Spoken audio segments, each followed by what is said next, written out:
One of the things that you notice right away in the New Testament, again, if you're reading along or studying the whole concept of the heavenly host, is God working, again, with his counsel, lots of angelic activity in the Old Testament. When you get into the New Testament, there are some changes. In the Old Testament, you have sons of God. You have holy ones. Okay, these are two prominent descriptive phrases used of members of the heavenly host in the Old Testament. When you get to the New Testament, especially in English translations, you pretty much lose that.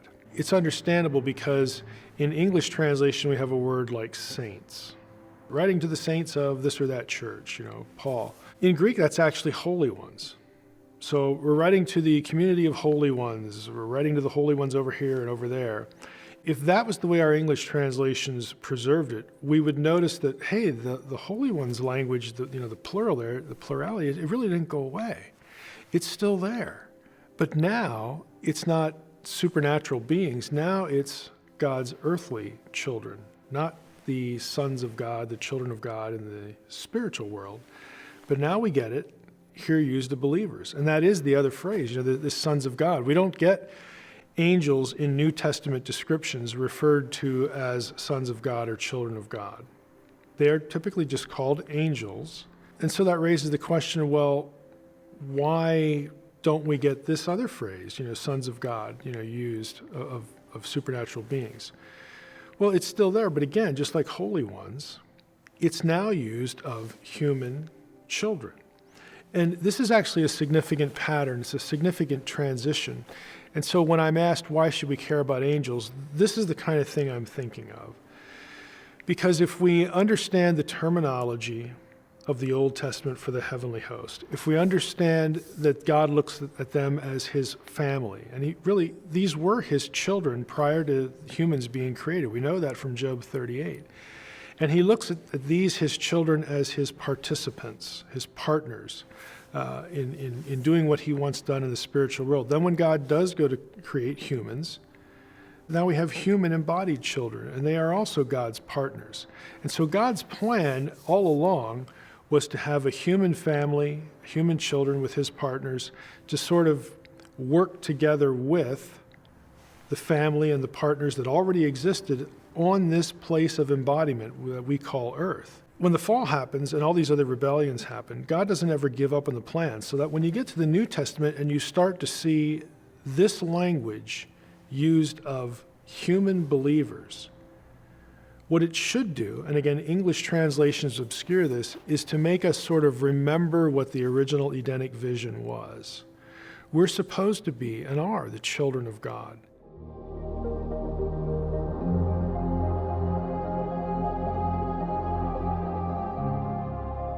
How should this sort of influence the way we look at the church today and our responsibility? In the Old Testament, supernatural evil is initiating and launching and accelerating human self-destruction. In other words, humanity is like the victims. In the New Testament, you actually have humanity sort of brought into the picture more because we are identified with Christ, who is the Most High made flesh. Because of what he does, the curse of death has been broken. But not only that, the principalities and powers have lost their authority to rule the nations.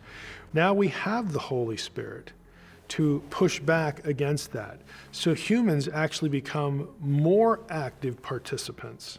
And you get sort of a boots on the ground look because we're talking about Jesus, who has come to earth. We're talking about the early church, who's obviously here on earth.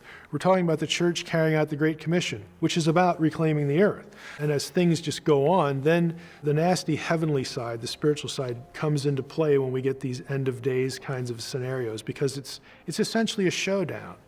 Their destiny is linked in the New Testament to the accomplishment of the Great Commission, what Paul calls the fullness of the Gentiles, which will be the catalyst to some kind of reawakening of Israel, and then the end will come. I mean, they know this. So as things progress, then you start to see a real conflict between the powers of darkness and God's agents here, mostly as humans who are indwelt by the Holy Spirit.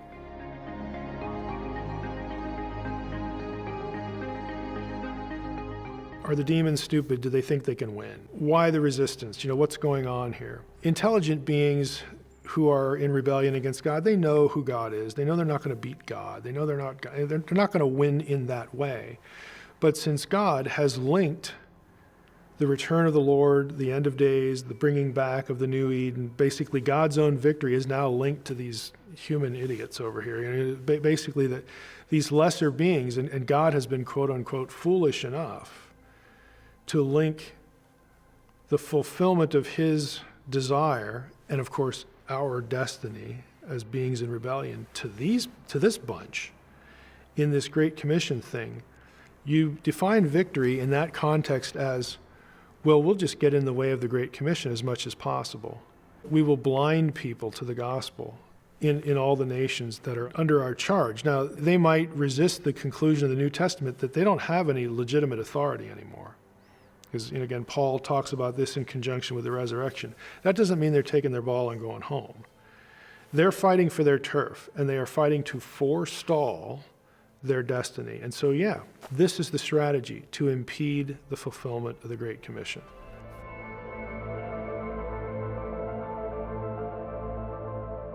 There are some things in the New Testament that isn't, explicitly found in the Old Testament. And you also get some sort of shifts in, again, what angels might be doing in the Old Testament and what they no longer do in the New Testament.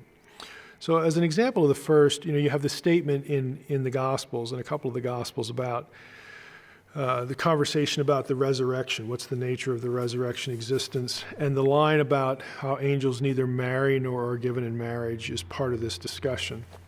But there are a number of people who sort of use that statement to deny a supernatural view of Genesis 6, for instance, when that seems to be very explicitly what's going on here. It's not a denial of that, because when beings, members of the heavenly host, come to earth and interact with people, I like to say, in the Old Testament, the required form of dress is flesh.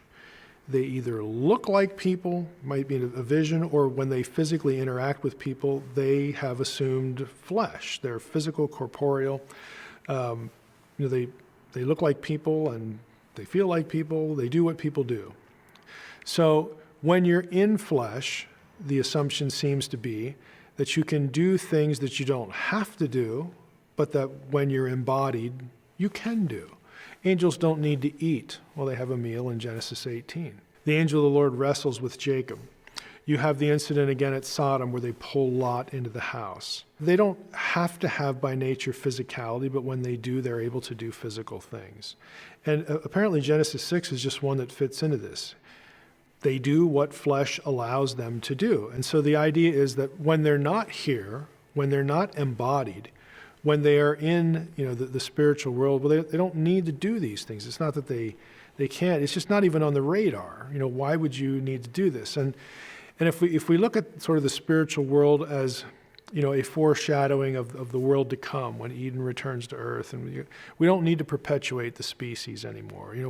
Life in that kingdom is going to be, again, eternal, indefinite.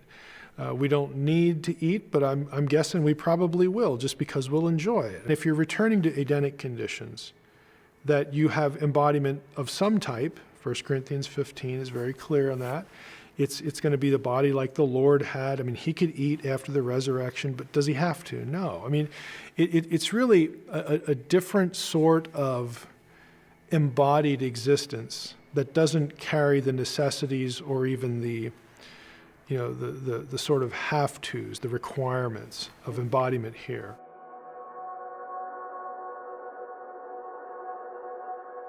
You also have another passage in Matthew 24, that as in the days of Noah, so shall it be when the Son of Man comes. And there you'll have some groups that will take that language and say, well, in the end times, when the Lord comes, we're going to have like a repeat of the Genesis 6 sort of thing. Well, it would be nice if Matthew or a New Testament writer actually wanted us to think of Genesis 6. It would be a good idea if he actually quoted something from Genesis 6. But if you actually look in the Greek, the marrying and giving in marriage idea, that terminology is not what you get in the Septuagint in Genesis 6. The language is different. In Genesis 6, it's far from certain, even though people want to argue it, that you have marriage there. It seems more violative, or at least sort of more freewheeling. And you do not have that language in the Septuagint that you find in these gospel references. So that's a point of disconnection that, unless you were looking at the passage in Greek, you wouldn't necessarily see. And, to be honest, when they're having the discussion about the resurrection, if you're married more than once, are you going to be, whose wife are you going to, it's really not about the sex issue per se. It really concerns bigger questions of identity and sort of belongingness and propriety of relationships. And again, Jesus is saying, really, fellows, when we're in that condition, we're not going to be worried about any of this. So it's not really an attempt to draw specific analogy back to Genesis 6, even though that's the way it gets used.